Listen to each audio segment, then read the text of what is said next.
মুভিটা শুরু হয় ছোট্ট একটা বাচ্চা অ্যালিসকে নিয়ে। অ্যালিস ছোটবেলা থেকেই তার স্বপ্নে অনেক ভয়ানক জিনিস দেখে প্রতিদিন তার ঘুম ভেঙে যেত, আর তার বাবা এসে তাকে অনেক কিছু বলে শান্ত করত।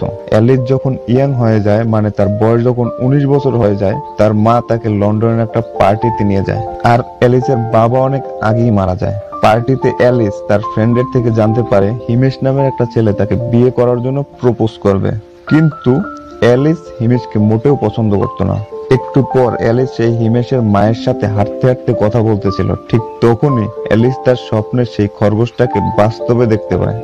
প্রথম তো অ্যালিসের বিশ্বাসই হয় না, কারণ খরগোশটা একটু পর পর গায়েব হয়ে যায়। কিন্তু যখন হিমেশ অ্যালিসকে প্রপোজ করতে যায়, তখন অ্যালিস সাইডে তাকিয়ে সেই খরগোশটাকে আবার দেখতে পায়। তখন অ্যালিস হিমেশকে কিছু না বলে খরগোশটাকে ফলো করতে করতে একটা গর্তের ভিতরে পড়ে যায়। গর্তের অনেক নিচে যাওয়ার পরে একটা রুমের ভিতরে গিয়ে পৌঁছায়। সেখানে টেবিলের উপরে রাখা একটা চাবি দেখতে পায়, যেটা দিয়ে সব দরজা খোলার চেষ্টা করে, কিন্তু একটা দরজাও খুলতে পারে না। তখনই নিচে ছোট একটা দরজা দেখতে পায়, আর ওই চাবিটা দিয়ে সে দরজাটা খুলেও যায়, কিন্তু দরজাটা অনেক ছোট হওয়ার কারণে অ্যালিস সেই দরজা দিয়ে বের হতে পারে না। পরে দাঁড়িয়ে রুমের দিকে তাকিয়ে টেবিলের উপরে একটা বোতল রাখা দেখতে পায়, যার গায়ে লেখা ড্রিঙ্ক মি। অ্যালিস চাবিটা টেবিলের উপরে রেখে বোতল থেকে একটু পানি খায়। পানিটা খাওয়ার পরে অ্যালিসের হাইট অনেক ছোট হয়ে যায়, আর চাবিটা টেবিলের উপরে থেকে যায়। অ্যালিস ছোট হওয়ার কারণে চাবিটা নিতে পারে না। পরে টেবিলের নিচের দিকে তাকিয়ে একটা কেক দেখতে পায়, যার গায়ে লেখা ইট মি, মানে আমাকে খাও। কেকটা খাওয়ার পরে অ্যালিস আবার অনেক লম্বা হয়ে যায়,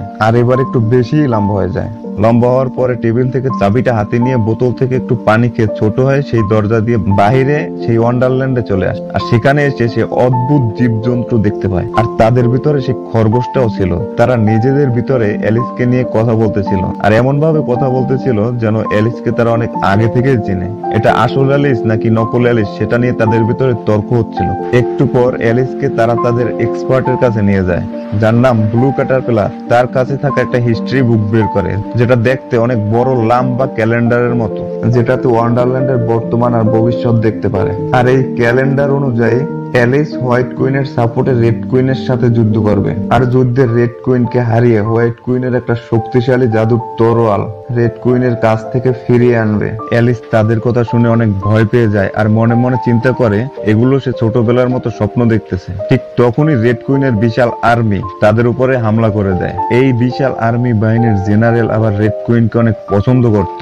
হামলার পরে ওখানে সবাই ভয়ে এদিক সেদিক ভাগতে শুরু করে, কিন্তু রেড কুইনের আর্মিরা তাদের ভিতরের অনেকেরই হোস্টেজ বানিয়ে তাদের সাথে নিয়ে যায়। যখন বিশাল এক দানব অ্যালিসের উপরে হামলা করবে, ঠিক তখনই সেই খরগোশটা এসে দানবের মাথার উপরে উঠে চোখের উপরে হামলা করে, তার একটা চোখ নিয়ে আসে। আর সেই চান্সে অ্যালিস ওখান থেকে পালিয়ে যায়, আর আর্মি সেই হিস্ট্রি বুকটা রেড কুইনের কাছে নিয়ে যায়। আর পালানোর সময় অ্যালিস যাদেরকে নিয়ে পালাইতেছিল, রেড কুইনের বিশাল এক পাখি এসে তাদেরকেও উড়িয়ে নিয়ে যায়। তখন সেই বিশাল জঙ্গলে অ্যালিস একাই থেকে যায়। রেড কুইন অনেক নির্দয় ছিল, মানুষ জীবজন্তু কারো উপরে তার কোনো দয়া মায়া ছিল না। জেনারেল সেই ক্যালেন্ডারটা নিয়ে রেড কুইনের কাছে এসে অ্যালিস সম্বন্ধে জানায়। রেড কুইন অ্যালিসের কথা শুনে জলদি অ্যালিসকে গ্রেপ্তার করার হুকুম দিয়ে দেয়। জেনারেল ডগিকে ব্ল্যাকমেইল করে বলে সে যদি অ্যালিসকে খুঁজে দেয় তাহলে তার ফ্যামিলির সবাইকে তারা মুক্ত করে দেবে। অ্যালিস একা হাঁটতে হাঁটতে গভীর জঙ্গলে গিয়ে পৌঁছায়। সেখানে গিয়ে দেখা হয় একটা বিড়ালের সাথে। বিড়ালটার আবার অদৃশ্য হওয়ার শক্তি আছে।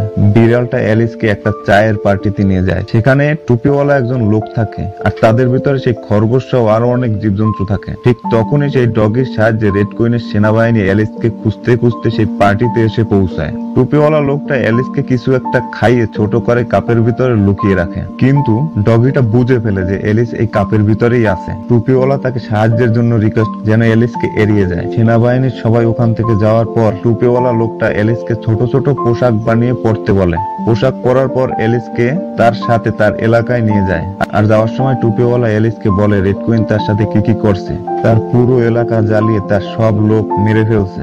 দুজনে অনেকক্ষণ কথা বলতে বলতে হাঁটতেছিল।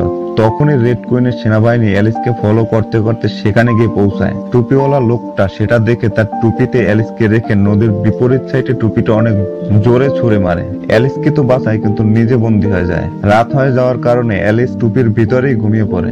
রাত শেষে যখন সকাল হয়, তখন সেই ডগিটা অ্যালিসকে খুঁজতে খুঁজতে টুপির কাছে এসে পৌঁছায়, আর অ্যালিসকে খুঁজেও পায়। অ্যালিস ডগিকে রিকোয়েস্ট করে আমাকে রেড কুইনের সেই রাজ্যে নিয়ে চলো, আমি তোমাদের সবাইকে বাঁচিয়ে নেব। ডগিটা রেড কুইনের রাজ্যের সামনে অ্যালিস অ্যালিসকে নিয়ে আসে, কিন্তু সেখানে এসে দেখতে পায় অনেকগুলো ডেড বডি পড়ে আছে, যে ডেড বডির উপর দিয়ে রাজ্যের ভিতরে প্রবেশ করতে হবে। অ্যালিস যখন রাজ্যের ভিতরে প্রবেশ করে তখন দেখতে পায় রেড কুইন সবাইকে টর্চার করে অনেক এনজয় করতেছে। একটা খরগোশ আইসা এলিসকে দেখতে পায় আর এলিসকে একটা কেক খেতে দেয়। কেকটা খাওয়ার পর এলিস অনেক লম্বা হয়ে যায় আর রেড কুইনের নজরে চলে আসে। যেহেতু রেড কুইন এলিসকে চিনে না তাই তাকে জিজ্ঞেস করে তুমি কে। এলিস জবাবে তাকে বলে আমি শুনছি এই রাজ্যের লম্বা মানুষদের অনেক সম্মান দেয়া হয়, সেজন্য আমি এখানে আসছি। সেটা শুনে রেড কুইন এলিসকে অতিথি আপ্যায়নের জন্য তার রাজ্যের ভিতরে নিয়ে যায় আর এলিসের ফ্রেন্ড সেই টুইন্স কে ডাকে আর বলে তাদের এন্টারটেইন করতে। এলিস তাদেরকে ইশারা দিয়ে চুপ থাকতে বলে। টুইন্স কিছুক্ষণ এন্টারটেইন করে সেখান থেকে চলে যায়। তারপরে সেই টুপিওয়ালা লোকটাকে ডেকে এনে তার মৃত্যুদণ্ড দিতে বলে, কিন্তু লোকটা কুইনকে বলে আমি আপনার জন্য অনেক সুন্দর সুন্দর টুপি বানিয়ে দিতে পারবো। এসব কথা শুনে কুইন অনেক ইমপ্রেস হয়ে যায় আর কুইন তাকে মাফ করে টুপি বানানোর কাজে লাগিয়ে দেয়। আর এইদিকে সেই ডগিটা হোয়াইট কুইনের কাছে এলিসের আসার খবর নিয়ে যায় আর এলিসের আসার কথা শুনে হোয়াইট কুইন অনেক খুশি হয়ে যায় আর বলে এলিস যা করতে চায় তাকে তা করতে দাও, এলিসের উপরে ভরসা রাখো। আর এদিকে রেড কুইন এলিসের আসার খবর শুনে অনেক চিন্তায় পড়ে যায়, বলে যেভাবেই হোক এলিসকে খুঁজে বের করো। ওখান থেকে জানতে পারে নিচে যে ডেড বডি গুলো পড়ে আছে সেগুলো ছিল তাদের প্যারেন্টস। রেড কুইন আর হোয়াইট কুইন দুই বোন ছিল। হোয়াইট কুইন ছোট হওয়ার পরেও সবাই তাকে রানী হিসেবে মেনে নিচ্ছে, কিন্তু রেড কুইন অনেক বড় হওয়ার কারণেও কেউ তাকে রানী হিসেবে মানতে চায় না। আর এই সবকিছুর জন্য রেড কুইন অনেক নিষ্ঠুর আর নির্দয়ী হয়ে গেছে। রেড কুইন মনে করে এই রাজ্যের উপরে তার একারই রাজ চলবে।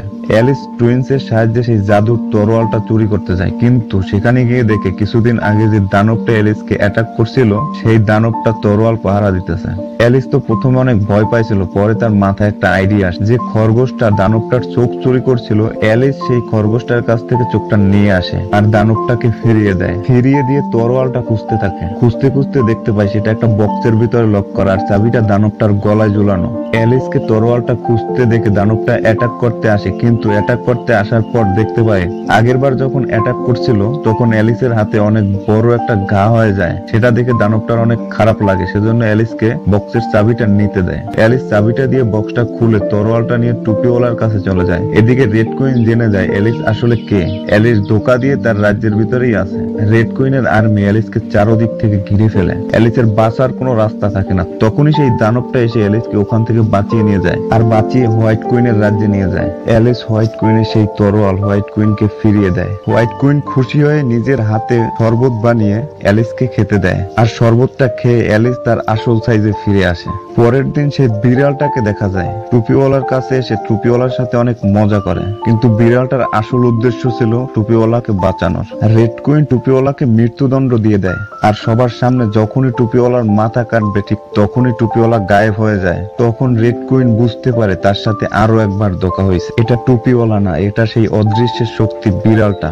রেড কুইন রাগ করে তার বিশাল সেই ড্রাগনটা মুক্ত করে দেয় আর সেই ফাঁকে ওখান থেকে সবাই পালিয়ে যায়। টুপিওয়ালা অ্যালিসকে বুঝায় এটা স্বপ্ন না, এটা তার সাথে বাস্তবে হইতেছে। পরের দিন অ্যালিসকে সবাই বুঝায় রেড কুইনের শক্তিশালী সেই ড্রাগনের সাথে ফাইট করার জন্য, কিন্তু হোয়াইট কুইন অ্যালিসকে বলে এটা পুরোপুরি তোমার উপর ডিপেন্ড করে, তুমি যদি যুদ্ধ করতে চাও তাহলে করো, আর করতে না চাইলে কোনো সমস্যা নাই। অ্যালিস ভয় পেয়ে সেখান থেকে চলে যায়। সেখান থেকে গিয়ে অ্যাবসালামের কাছ থেকে পরামর্শ নেয়। অ্যাবসালাম বলে ছোটবেলা থেকে সে স্বপ্নে যা দেখতেছে সেগুলো স্বপ্ন ছিল না, সেগুলো বাস্তব ছিল। অ্যালিস ছোটবেলায়ও একবার ওই ওয়ান্ডারল্যান্ডে আসছিল আর সেজন্য ওয়ান্ডারল্যান্ডের সবাই তাকে চেনে। অ্যালিসের জন্য সবাই অপেক্ষা করতেছিল। যখন ওয়ান্ডারল্যান্ড থেকে নিজের দুনিয়ায় গেছিল তখন সেটা স্মৃতি হয়ে তার ব্রেনে থেকে যায়, যেটা স্বপ্নের ভিতরে সে প্রতিদিন দেখতে পেত। পরের দিন হোয়াইট কুইন এবং রেড কুইন দুই গ্রুপের আর্মি যুদ্ধের জন্য প্রস্তুত হচ্ছিল। হোয়াইট কুইন মনে মনে চিন্তা করছিল অ্যালিসকে ছাড়াই মনে হয় তাদের যুদ্ধ করতে হবে। ঠিক তখনই অ্যালিস যুদ্ধের পোশাক পরে যুদ্ধের ময়দানে চলে আসে। হোয়াইট কুইন আর রেড কুইন তাদের মাঝে কথা হয়। হোয়াইট কুইন বলে আমাদের যুদ্ধ করা ঠিক হবে না, আমরা দুই বোন। কিন্তু রেড কুইন অহংকার করে ড্রাগনকে যুদ্ধের জন্য রেডি হতে বলে। অ্যালিস সব ভয় কাটিয়ে যুদ্ধের জন্য রেডি হয়ে যায় আর প্রথমে ড্রাগনের জিপটা কেটে দেয়। ড্রাগনটা রেগে অ্যালিসকে অ্যাটাক করতে যায়, সেটা দেখে টুপিওয়ালা ড্রাগনের নিশানা ঘুরিয়ে দেয়। সেই ফাঁকে অ্যালিস পালিয়ে উঁচু টাওয়ারের উপরে উঠে যায় আর রেড কুইন সেটা দেখে টুপিওয়ালাকে অ্যাটাক করার হুকুম দেয়। তাদের ভিতরে অনেক বড় আকারের যুদ্ধ শুরু হয়ে যায়। এক পর্যায়ে অ্যালিস টাওয়ারের টপে বসে ড্রাগনের মাথাটা কেটে দেয়। উপর থেকে ড্রাগনের মাথাটা নিচে পড়তেই যুদ্ধ সেখানেই থেমে যায়, আর সবাই রেড কুইনের হুকুম মানা বন্ধ করে দেয়।